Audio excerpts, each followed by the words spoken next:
Hey, what is up guys? GuitarRock here. Welcome back to another Nikke Goddess of Victory video. Now, one of the most commonly asked questions regarding Nikke is what is the best characters or best Nikkes to actually try to progress in the story, alright, in the campaign whatsoever, because I'm sure a lot of you guys are trying to push in the campaign and trying to, of course, read the story at the same time, right? So that's going to be the main purpose of you playing the game for most players. Now, generally in the campaign mode, story is going to be divided into, the normal story and the hard mode. So generally the hard mode is going to be where it comes when it comes to actually the difficulty.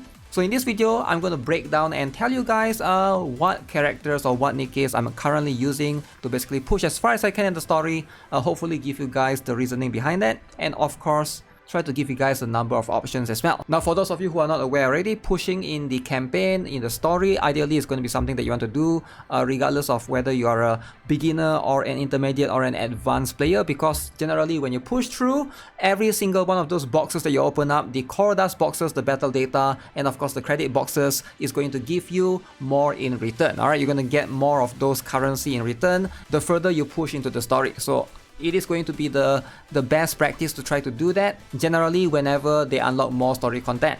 With that being said, let's jump into it. Let's talk about the best characters, in my opinion, to help you push especially high deficit stories, right? Okay, so let's first talk about the team that I'm using right now. So as you guys can see, we got, of course, Little Mermaid Siren as my burst 1, and then we got Crown as the burst 2. Rapy Red Hood and Red Hood is going to be my dedicated burst 3 alongside with Helm right here. This is going to be the power deficit. This team has been carrying me for quite far, I would say, right? So the power deficit difference seems to matter a little bit, but so far it doesn't really matter too much. Now let's talk about every single Nikkes right here and give you guys my opinion on why I think this is the best team right now. Now first up is Little Mermaid or Siren right here. So if you guys are not aware, she is by far the best burst 1 in the entire game. Alright, so there's just no competition. Maybe the second closest one will be Lita, but Lita is going to be about 10 to 15% behind her in terms of everything else. So what she does is she helps with the character's full burst, as you can see right here. Cooldown, very very important, and she's also going to be able to buff damage. Now, one important thing about Little Mermaid or Siren as a whole is her ability to basically fills burst gauge every time total ammo consumed by allies reaches 400. That's going to be very very helpful when you're pairing her up with a bunch of other machine gun characters because they have plenty of ammo. So that's the reason why Crown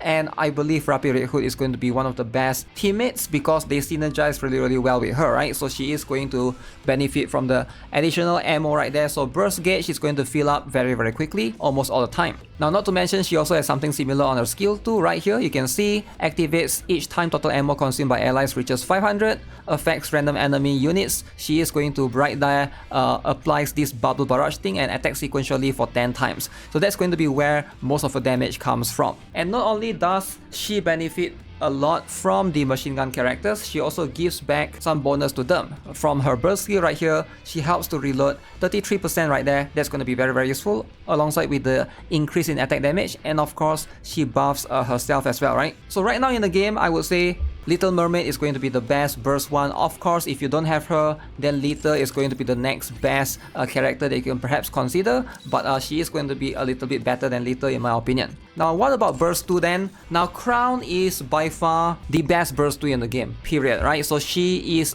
such a good combo with Little Mermaid, alright, because she's a machine gun character, number 1. Number 2, she also helps the entire team by giving everybody shield. That's going to be something that's very very useful. Reload speed as well is going to be something that is unique to her. That buff is just insanely good. She can increase everybody's attack. She also helps to taunt a little bit, alright, so that's going to be a very good thing to do as a defender, as a tank. Now that just makes Crown irreplaceable in a lot of situations, very very tanky, and helps you in a lot of high deficit fights where you need that shield constantly to try to mitigate the damage that you can receive from the enemies. Now, because her damage is not that high. I think she's also quite friendly or budget friendly in that particular case. You don't have to like be too worried about her gear as a whole. Now you might have noticed that I'm using Rapy Red Hood in my first combo in terms of activation for burst 3. Now that's because I think she's going to be one of the best character in the game for AoE damage. Now Rapy Red Hood is going to be by far, alright, one of the strongest burst 3 right now in the game, period. In my opinion, one of the best character to basically help you in terms of pushing very far in the high deficit campaign. Now what makes her really strong is going to be her AoE overall. Alright, so when you burst her, she is going to have this particular thing that basically increases her explosion radius right there, and also she will have the ability to also have 2 elemental advantage, alright, not just fire, which is good against wind. She's also right here good against electric cold enemies as well. So she's essentially like a double elemental character, which is very good, and I do think that that's going to give her a little bit of an advantage for a lot of players. If you haven't obtained her already, she's going to be the next one that you want to wishlist because she's by far the best burst 3 in the game right now. Of course, not to mention that we're also going to have a free skin for her coming really soon. I think Rapy Red Hood is unbeatable, alright, right now in terms of the story or in the campaign. Now the closest one that I can think of that comes close to her damage is going to be Scarlet Black Shadow. Now that's going to depend on a lot of things. I think Scarlet Black Shadow is going to be also really strong. However, the problem with Scarlet Black Shadow is she is going to need a little bit of an extra help from either mana or allies to basically try to fill her role to do AoE damage, right? So that's going to be something to consider, and Scarlet Black Shadow lacks the ability to have 2 elemental advantage unlike Rapy Red Hood. So that's going to be something to consider as well. Rapy Red Hood is just a better overall value for most players because she can also be used in 2 towers, which is the Pilgrim Tower and Elysian Tower. Now the next character that I use in question is going to be Red Hood. Alright, Red Hood is going to be someone that as you can see right now, I think she is going to help fill whatever Rapy Red Hood can't do. Now the reason why is because Rapy Red Hood is going to help fill the AoE scenario, and then Red Hood is going to go in later to burst at the second sequence, and she is going to try to burst down the enemy. So I do like her in campaign because you can basically use her to force focus fire on the boss, right? So she literally can do that for on the boss specifically, so that you're not wasting time aiming at the other characters like the minions and stuff. Before Red Hood, I was using Cinderella, and Cinderella is not going to be that great in campaigns where there's too many enemies around. She's good if there's only a single boss, but when it comes to multiple enemies in the area, Rapy Red Hood shines. Now, not to mention, if you have to play through 2 other game modes, and one is going to be the tower defense one, where you're supposed to make sure that the enemy doesn't stay in the area in the middle for too long. That particular mode, Red Hood definitely shines because she pretty much covers most of the enemies right there in the middle. She can just burst them down insanely fast. Same goes for the defense mode, where you are trying to not let the enemies go past to the other side, especially if you are urgently trying to get rid of a bunch of enemies that's going through. She can help down focus on specific enemies, and I do think that Pierce definitely is just going to be very useful. The ability to pierce the enemies is something that is invaluable, right? So she can get through enemies with shield or high defense. Basically, she complements Rapy Red Hood in that particular area, where Rapy Red Hood excels in AoE damage, and then Red Hood excels in the single target piercing and much more focus in terms of like aim down on a certain specific enemy. Now, one more thing that I completely forgot to mention almost when I was making this video is Red Hood. Even though her damage is not super high, you need to understand her value comes in replacing the other team members in case they die. Little Mermaid, Burst 1, Crown, Burst 2, sometimes some of these characters can die, and she can still help you in that particular role because she is going to be one of the few characters in the game that can do Burst 1, Burst 2, and Burst 3. So very valuable in case you are pushing like the super high deficit content, and you know, your enemies are constantly one-shotting your team members. She can still push through in those stages specifically. Now obviously, if you don't have Rapy Red Hood and Red Hood, you can also consider running Scarlet Black Shadow and Alice, which I do think that this is going to be a very good combo as well. The thing with Alice is you will almost 90% of the time, if you are trying to push high deficit, you will have to manual her, whereas for Red Hood and Rapy Red Hood, there's less incentive to do that, or it's much easier for you to just semi-auto in most cases, right? Now the third character that I use, as you guys can see, if you guys are not aware already, that's going to be Helm with her Treasure.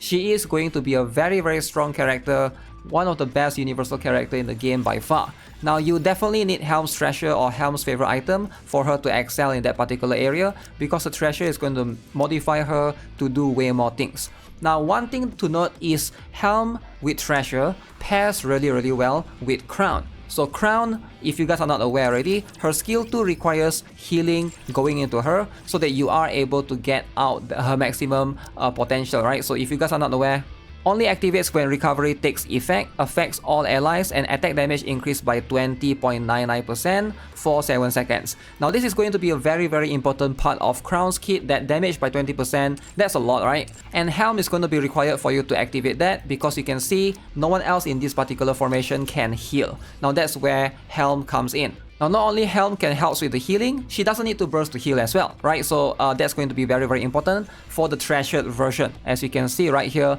for the phase 1, if you are able to activate the treasure, she has the ability right here. As long as she's attacking the enemies with full charge, she is going to be able to heal by a little bit, right? That little bit of recovery is going to be more than enough to activate or trigger Helm's skill 2. Alright, she also helps to fill burst gauge, and phase 2, she basically can do a couple of things.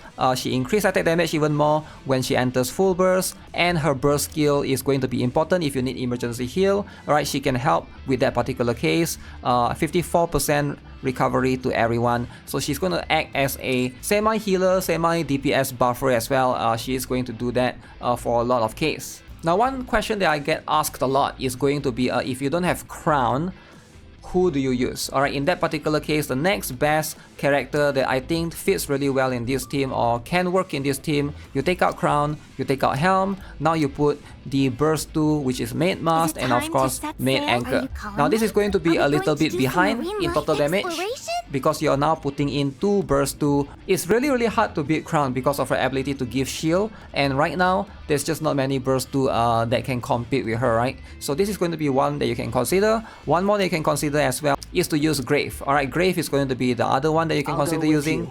Now Grave definitely can work. She is going to help you a little bit with a few other areas as well. However, just keep in mind she doesn't provide shield to the ally. I think that that's just going to be something that you will find very valuable if you're trying to push high deficit content. Generally, she's probably going to work fine for most players if you are trying to push like the regular content, but once you're trying to push the harder contents or the harder stuff, things are going to get a little bit tricky. Keep in mind she doesn't help with healing as well, so you still have to bring somebody to help you heal. Treasure Helm right there. Now of course another option is to just still use Blanc and Noir. This is going to be one of the old strategy, right? But this is not going to be a super viable. It is still going to be decent. Alright, Blanc and Noir definitely helps in this team as well, especially for, in this case, Rapy Red Hood. But that's going to be one of the few options that you can consider mix mashing. So yeah, overall I think that's going to be the best characters in my opinion right now to push the hard campaign story. This is what I've been doing for the last couple of days. I'm currently in chapter 33 hard. Should be able to get to 34 soon. Just figured I'll just record this video to, you know, update you guys of which teams I think are the best one in 2025. Alright, so we have a couple of, now by the end of this year, probably we're gonna have one more Pilgrim that might replace one of these characters here. We'll see if that's going to be the case, right? But for now, I do think that if you're trying to push the story content, this is going to be the best team or team composition, or just rosters overall for you to be able to do that. So yeah, that's gonna be it for this particular video. Subscribe if you guys haven't already. Let me know what you guys think and what Nikkes are you guys currently using to push the story content. As per always, give this video a like if you guys enjoyed it. I'll see you guys in the next one. Have a nice day. Goodbye.